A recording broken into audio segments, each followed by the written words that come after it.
Hello everybody. आज के इस लेक्चर में हम कुछ डिफरेंशिएबिलिटी पर प्रॉब्लम डिस्कस करेंगे। तो एक प्रॉब्लम बोर्ड पर लिखी हुई है, देखिए क्या है। F X equals to this very dangerous see picture है। ये इंटीग्रल पार्ट का साइन है, integral part of X plus integral part of minus X, बाहर मॉड है, whole to the power X है इनटू 2e की power fractional part of X plus fractional part of minus X upon mod है। तो देखिए काफी dangerous सा दिख रहा है। नेगेटिव एक्स का ये डेफिनेशन है, जीरो पर जीरो है, और पॉजिटिव एक्स का ये डेफिनेशन है। ये बोला गया है कि compute RHD and LHD, right hand derivative left hand derivative निकालना है इस फंक्शन का जीरो पर, and comment on the continuity and differentiability at X equals to zero. मतलब इस फंक्शन के हमें जीरो पर कंटिन्यूटी और डिफरेंशिएबिलिटी दोनों को डिस्कस करना है ना। तो जब दोनों को डिस्कस करना है तो मैं ये सोचूंगा कि पहले मैं अटैक करूंगा डिफरेंशिएबिलिटी पर। इसलिए अटैक करूंगा कि सपोज दैट कि अगर right hand derivative left hand derivative दोनों फाइनाइट आते हैं और इक्वल आते हैं तो फंक्शन डिफरेंशिएबल होगा, और डिफरेंशिएबल है तो ऑटोमेटिक कंटीन्यूअस होगा, कंटिन्यूटी चेक करने की जरूरत नहीं है। दूसरा केस, इन केस की राइट हैंड डेरिवेटिव 1 आता है, लेफ्ट हैंड डेरिवेटिव 2 आता है, व्हाटएवर, मतलब दोनों फाइनाइट आते हैं, अनइक्वल आते हैं, तो यहां से भी बात क्लियर होती है डिफरेंशिएबल नहीं होगा। लेकिन आरएचडी एलएचडी दोनों फाइनाइट है, इसलिए फंक्शन 100% कंटिन्यूअस होगा, है ना। तो यहाँ पर हर तरह से डिफरेंशिएबिलिटी को पहले चेक करना ज्यादा बेनिफिशियल है, ठीक है ना। तो हम पहले डिफरेंशिएबिलिटी को चेक कर रहे हैं। एक केस ये हो सकता है कि सपोज दैट कि आरएचडी एलएचडी में से कोई एक एग्जिस्ट नहीं करता है, एक फाइनाइट आता है दूसरा एग्जिस्ट नहीं करता, तो उस केस में हमें प्रॉब्लम बढ़ जाएगी। उस केस में हमें क्या करना पड़ेगा कि डिफरेंशिएबल, अगर फंक्शन डिफरेंशिएबल नहीं है तो हो सकता है कि फंक्शन कंटिन्यूअस हो, ठीक है ना। तो वो हमें अलग से फिर कंटिन्यूटी चेक करनी पड़ेगी। चलिए करते हैं। जीरो पर right hand derivative F dash zero plus, F dash zero plus क्या होता है, F of zero plus H minus F of zero divided by H, है ना। अब limit H goes to zero, F of zero plus F H हो गया। H कैसा number है, पॉजिटिव, और पॉजिटिव नंबर पे फंक्शन की डेफिनेशन क्या है, ये वाली तीसरी वाली डेफिनेशन है।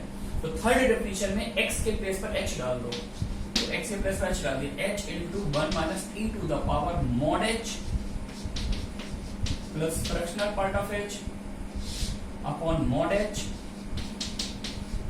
Plus fractional part of H, F H minus F of zero, F of zero क्या दे रखा है, जीरो डिवाइडेड बाई एच। बस ये लिमिट सॉल्व करनी है, तो पहले एच से एच कैंसिल किया, है ना। अब सबसे पहले यार इन सिंबल्स को डिफाइन करो, मॉड एच और फ्रैक्शनल पार्ट ऑफ एच। तो एच क्या होता है, H is a very very small positive quantity, और एच अगर पॉजिटिव है तो मॉड एच को तो मैं एच बोलूंगा, ठीक है ना। फ्रैक्शनल पार्ट ऑफ एच, तो फ्रैक्शनल पार्ट की डेफिनेशन होती है नंबर माइनस नंबर का integral part, basic definition H minus integral part of H. अच्छा, एच बहुत छोटा है, जीरो के जस्ट पास है, तो इंटीग्रल पार्ट इसका क्या हो जाएगा, जीरो, और इसका इंटीग्रल पार्ट जीरो है, तो fractional part of H is what, only H. Fractional part of H को क्या बोलेंगे, एच। तो ये भी एच बन जाए, मॉड एच भी एच बनेगा, फ्रैक्शनल पार्ट भी एच बन जाएगा। तो अल्टीमेटली ये लिमिट किस फॉर्म में आएगी, 1 माइनस ई की पावर, ये भी एच ये भी एच, नीचे 2h। सही है बच्चों, माइनस साइन कॉमन ले लो तो यार ये एक स्टैंडर्ड फॉर्म बन गई जो आपको लिमिट पढ़ाई गई थी, e to the power 2h minus 1 upon 2h। तो ये लिमिट क्या होती है, स्टैंडर्ड में ये लिमिट 1 होती है, पावर माइनस साइन है। तो ये एलएचडी अपने पास, आरएचडी कितना आ गया, -1, ठीक है ना। तो बोर्ड में स्पेस कम है, इसको रब कर रहा हूं मैं। अब निकालूंगा मैं एलएचडी, लेफ्ट हैंड डेरिवेटिव। तो बस मेरा सजेशन ये, इस तरह की प्रॉब्लम को देख के डरना नहीं है। जितने ज्यादा मॉड और इंटीग्रल पार्ट फ्रैक्शनल पार्ट होते हैं तो ये कंपाउंड उतना ही ज्यादा अनसैचुरेटेड होता है, उतनी जल्दी ब्रेक होता है, समझ गए ना। तो बस आपको कॉन्फिडेंस के साथ इस पर वर्क करना है। तो राइट हैंड डेरिवेटिव निकाल लिया, लेफ्ट हैंड डेरिवेटिव देखते हैं। F dash zero minus, left hand derivative की डेफिनेशन क्या होती है, F of zero minus H minus F of zero upon minus H. अब आप x को माइनस एच डालेंगे तो निगेटिव नंबर पर डेफिनेशन ये वाली है, तो इस डेफिनेशन में x को माइनस एच पुट कर दो, x की प्लेस पर माइनस एच, तो ln ऑफ e मॉड के अंदर आएगा, x को माइनस एच डालेंगे तो यहाँ कोई फर्क पड़ेगा नहीं, क्योंकि एक इंटीग्रल पार्ट ऑफ एच बनेगा, एक इंटीग्रल पार्ट ऑफ माइनस बन जाएगा, मॉड क्लोज हो गया, ब्रैकेट क्लोज हो गया, पावर में आ जाएगा माइनस एच, है ना, इनटू आएगा 2e की पावर, एक बनेगा फ्रैक्शनल पार्ट ऑफ एच, दूसरा बनेगा fractional part of minus H, नीचे आएगा mod of minus H -5 whole upon 3 plus e की पावर -1/h। ठीक है ना, माइनस F0, F0 0 है अपॉन माइनस, केवल वैल्यू पुट की है, अभी कोई प्रॉपर्टी लगा ही नहीं है, ठीक है ना। अब थोड़ा आराम से चलते हैं। Integral part of h plus integral part of minus h, integral part of h क्या बन जाएगा 0, integral part of minus h क्या बनेगा -1, तो ये पूरा सम क्या गया -1 है ना। -1 का मॉड क्या हो जाएगा 1, -1 का मॉड 1, तो 1 इंटू ई बन जाएगा, यानी ये पूरा इनपुट मुझे ई देख रहा है। रिपीट कर देता हूँ, h का इंटीग्रल पार्ट क्या होता है 0, h का इंटीग्रल पार्ट -1, तो इन दोनों का सम को -1, मॉड लेने के बाद 1, e से मल्टीप्लाई करने के बाद e, ठीक है ना। और -h जंप करके आगे आ जाएगा, -h नेक्स्ट लाइन में जंप करके आगे आएगा, और ये -h इसको कैंसिल करेगा, तो log of m to the power n क्या होता है n log m, तो ये जब जंप करके आगे आएगा तो ये नीचे वाले को कैंसिल कर देगा, और यहाँ बचेगा बेस में ln e, और ln e क्या होता है 1, ठीक है ना। तो नेक्स्ट लाइन में -h इंटू ln e ये बन गया, ब्रैकेट के अंदर आते हैं। फ्रैक्शनल पार्ट ऑफ h अभी बात की थी, h होता है, fractional part of minus h अलग से निकाल लेते हैं। Fractional part of minus h को मैं लिखूंगा नंबर माइनस नंबर का इंटीग्रल पार्ट, तो माइनस h का इंटीग्रल पार्ट -1 होता है, माइनस इज ऑलरेडी देयर, तो ये बन जाएगा -h plus 1, that is 1 -h, तो एक बनेगा h, दूसरा बनेगा 1 -h, 2e की पावर h प्लस 1 -h। अच्छा, मॉड h का ले या -h का ले, मॉड 2 का लो या -2 का लो, मॉड तो पॉजिटिव ही होता है, -h का मॉड क्या बन जाएगा -5 होल अपॉन 3 प्लस e की power -1/h whole upon -h, फिर -h को कैंसिल कर देगा, ln e बन जाएगा 1, इस h से ये वाला h कैंसिल हो गया है ना। तो नेक्स्ट लाइन में पिक्चर मुझे कुछ ऐसी दिख रही है, limit h goes to 0, 2e की power 1/h -5 upon 3 plus e की पावर 2 प्लस 3 प्लस e की पावर -1/h, 3 प्लस e की पावर -1/h, ठीक है ना। तो x को मैंने क्या डाला था, हाँ x को -h डाला था, तो ये कुछ ऐसा बन जाएगा, ठीक है। अब जब मैं क्या करूंगा, जब मैं h को 0 टेंड कराऊंगा, तो यहाँ पे क्या बन जाएगा, e की पावर इंफिनिटी बन जाएगा, e की पावर इंफिनिटी को टेंड करेगा, और h को e की पावर माइनस इंफिनिटी के यहाँ पे 0 बनेगा, ओके। 3 प्लस e की पावर, क्वेश्चन में कोई मिस्टेक तो नहीं है, ये क्वेश्चन में मिस्टेक है, सॉरी फॉर दैट, यहाँ पे एक मॉड x आ रहा है, सॉरी फॉर दैट, यहाँ मॉड लगाएंगे तो यहाँ पर चेंज कहाँ पर आएगा, आई होप चेंज यहाँ पर आएगा फिर, है ना। तो x को जब -h डालेंगे तो ये मतलब 1/h ही बना रहेगा, माइनस साइन हटा दीजिए यहाँ से, बहुत ज्यादा मॉड एंटी का पार्ट थे, हो गई मिस्टेक। चलिए अब बिल्कुल कूल है, बिल्कुल है ना। अब जब मैं h को 0 टेंड कराऊंगा तो e की पावर ये क्या बन जाएगा, e की पावर इंफिनिटी बनेगा, e पर इंफिनिटी किसको टेंड करता है, इंफिनिटी को, तो ऊपर ये नंबर इंफिनिटी को टेंड करेगा, नीचे भी ये नंबर इंफिनिटी को टेंड करेगा, तो फॉर्म क्या बन गया, इंफिनिटी बाई इंफिनिटी, और इंफिनिटी बाई इंफिनिटी फॉर्म का मैंने सीधा आंसर आपको बताया था, कोएफिशिएंट का रेशियो, ऊपर से कोएफिशिएंट 2 है, नीचे से कोएफिशिएंट 1 है, तो सीधा आंसर इसका क्या आ गया 2। आ रही बात बच्चों समझ में। फाइनली क्या किया, राइट हैंड डेरिवेटिव निकाला था, -1 आया था, RHD नीचे कंक्लूजन लिख देता हूं, RHD क्या आया, RHD -1, LHD क्या आया 2, RHD -1, LHD 2, दोनों डेरिवेटिव एग्जिस्ट करते हैं, फाइनाइट हैं, इक्वल नहीं है। इसका मतलब मेरा कमेंट क्या हुआ, function is not differentiable at x equals to 0, but RHD and LHD are finite real number, therefore function is 100% continuous at x equals to 0। Function x equal 0 पर कंटीन्यूअस तो है लेकिन डेरिवेबल नहीं होगा, ठीक है ना। मूव करते हैं नेक्स्ट प्रॉब्लम पर।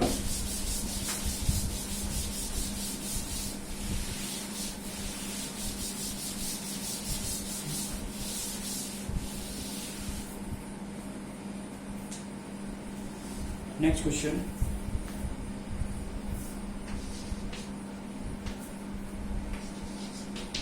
let f(x) equals to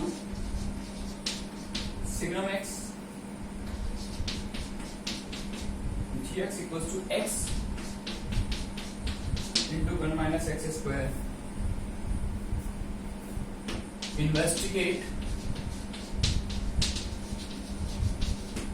investigate the composite functions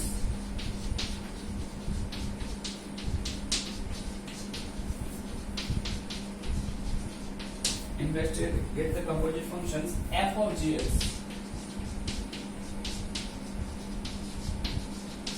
and g of fx for continuity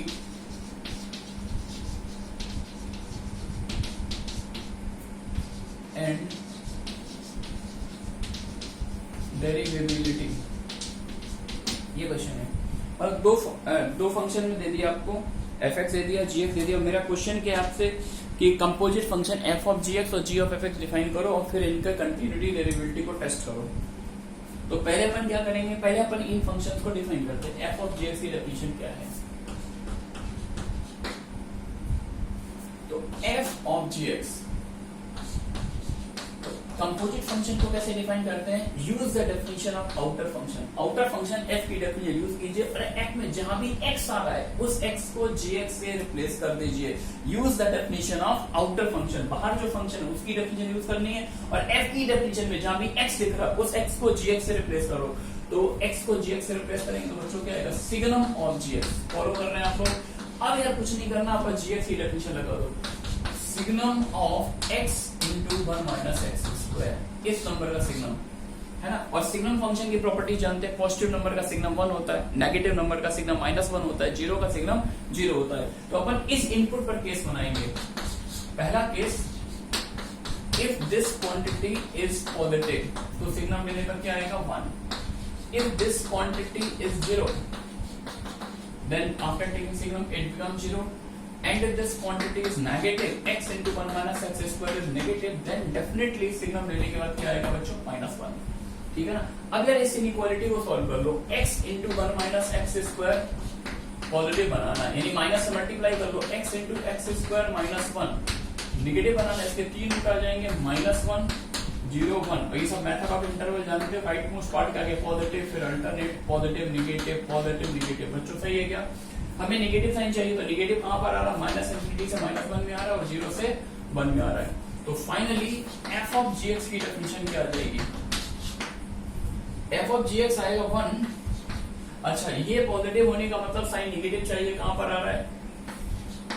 -∞ से -1 यूनियन 0 से 1। ठीक है ना। वो सवाल में भी आ रहा है कि अगर नेगेटिव एक्स लेंगे यहाँ पर तो नेगेटिव एक्स मैंने ले लिया, -∞ से -1 का मैग्नीट्यूड 1 से बढ़ा दिया तो ये तो नेगेटिव दे देगा और ये भी नेगेटिव देगा, तो नेगेटिव नेगेटिव पॉजिटिव बन जाएगा।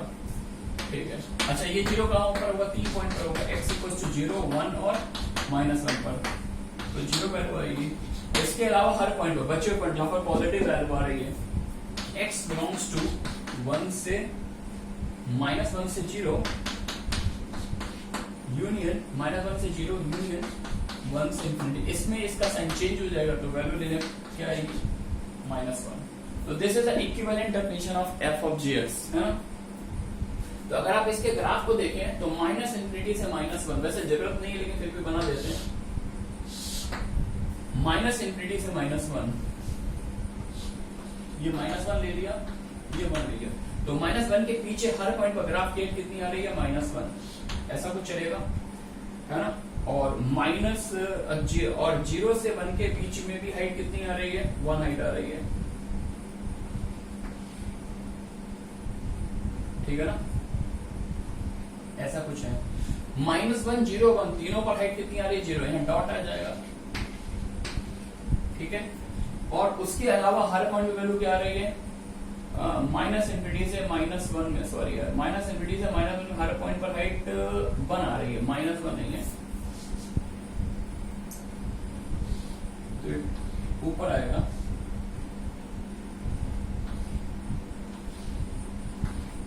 ठीक है बच्चों, ये कुछ इस तरह से आ जाएगा।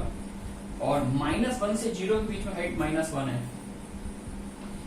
ये इधर आ जाएगा, यहाँ पे होलो सर्कल आएगा।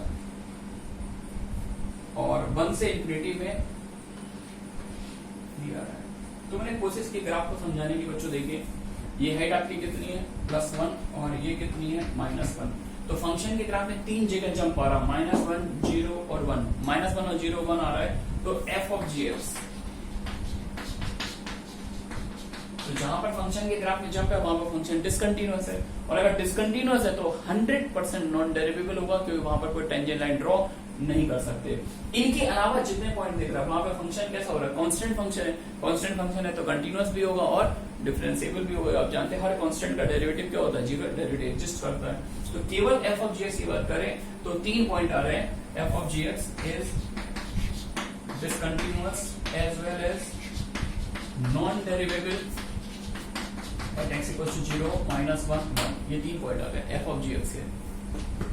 अब बात करें हम लोग g ऑफ x की।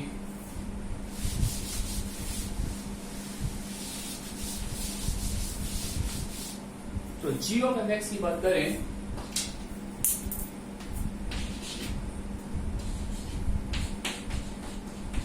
Use the definition of outer function. g की डेफिनेशन यूज करनी है। g में जहां भी x दिख रहा है x को fx से रिप्लेस करना है। तो g की डेफिनेशन है ये, और इसमें x को क्या डाल दो fx, तो fx into 1 minus fx का स्क्वायर, ठीक है ना। अब fx की डेफिनेशन खुद क्या है, सिग्नम x, तो fx को सिग्नम x पुट कर दो, तो signum x into 1 minus signum x का होल स्क्वायर। सही है बच्चों। अगर इसको डिफाइन करना है तो इसमें सिर्फ एक ही फंक्शन इन्वॉल्व है, सिग्नम x। तो सिग्नम पर को डिफाइन करने के लिए हम जिस तरह से केसेस बनाते हैं, है ना, वही केस बनाएंगे। सिग्नम को हमने कैसे डिफाइन किया था, अगर x पॉजिटिव है तो ये 1 बन जाएगा, सिग्नम की वैल्यू क्या होती है 1। अगर ये 1 बना तो 1 - 1 क्या हो गया 0, पॉजिटिव नंबर पे वैल्यू 0 आ गई। अगर x 0 है, 0 का सिग्नम 0 होता तो बाहर वाला 0 बन गया, बाहर 0 है तो प्रोडक्ट भी 0 बन जाएगा।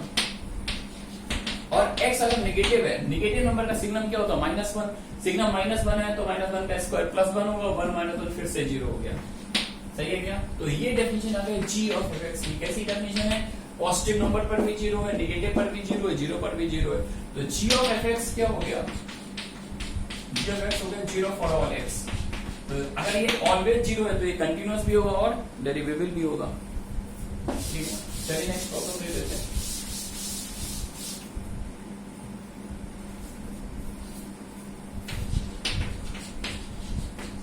Let f be differentiable at x equals to a and let f of a not equals to 0. Evaluate limit n tending to infinity f of a plus 1 by n upon F a whole raise to पर n। ये limit निकालनी है। अच्छा, function ए पर differentiable है, F of ए 0 नहीं, obviously ये दिया एफ ऑफ ए 0 होने का मतलब फिर तो पिक्चर ही डिफाइंड नहीं है। अब पहले यार ये फॉर्म चेक करो, जब मैं n को इंफिनिटी टेंड कराऊंगा तो ये किसको टेंड करेगा, ये तो 0 हो जाएगा, F A upon F A base 1 को टेंड करेगा और पावर इंफिनिटी को। सही है बच्चों, 1 के पावर इंफिनिटी फॉर्म। और ये बहुत ही फेवरेट फॉर्म है आपके लिए, क्योंकि आप इस फॉर्मूले को पता है कि स्पेशल फॉर्मूला होता है। तो लिमिट ये क्या बन जाएगी, this limit is equals to, बच्चों क्या पढ़ते थे, e की पावर बेस में से 1 सब्ट्रैक्ट कर देते थे, f of a plus 1 by n upon f। Base में से 1 सब्ट्रैक्ट किया और पावर से मल्टीप्लाई कर दिया। यही पढ़ा था, e की power fx minus 1 into gx, है ना। एलसीएम ले लीजिए, f of a plus 1 by n minus f। अब एक काम कर सकते हैं यार, ऊपर वाले n को अगर मैं नीचे ले जाऊं तो 1 बाई n लिख सकता हूं, बिल्कुल लिख सकता हूं, है ना, इनटू 1 बाई f। इसको बाहर लिख दिया। अब इस पिक्चर को जरा ऑब्जर्व करना। क्वेश्चन में पहली लाइन में बोला था फंक्शन जो है a पर डिफरेंशिएबल यानी एवरेज से एग्जिस्ट कर रहा है, तो ये क्या रहेगा, f of a plus h minus f of a upon h, है ना। जरूरी नहीं है वहां पर मैं h को h ही लिखूं, मैं h के प्लेस पे h स्क्वायर भी लिख सकता हूँ, रूट h भी लिख सकता हूँ, h का कोई रैंडम फंक्शन भी लिख सकता हूँ। यानी यहाँ पर h भी हो सकता है, साइन h भी हो सकता है, लेकिन जो क्वांटिटी ऊपर होगी वही नीचे आएगी। लेकिन वो क्वांटिटी ये लिमिट डालने पर 0 को टेंड करनी चाहिए, ये इंपॉर्टेंट है। ऐसे बहुत सी चीजें हमने डिस्कस की थी जब लिमिट का डिस्कशन चल रहा था। तो f of a plus something minus F A upon something, और ये जो समथिंग है ये लिमिट डालने पर 0 को टेंड करना चाहिए, और 0 को टेंड करा देन फंडामेंटल डेफिनेशन, इस लिमिट को मैं क्या बोलूंगा, एफ डैश ए। बच्चों फॉलो कर रहे हैं क्या? तो फाइनली ये लिमिट क्या बन जाएगी, e to the power f dash a upon F a. ठीक है ना? चलिए ये लेक्चर यहीं तक रखते हैं, बाकी और प्रॉब्लम भी हम डिस्कस करेंगे नेक्स्ट लेक्चर में। Thanks for watching.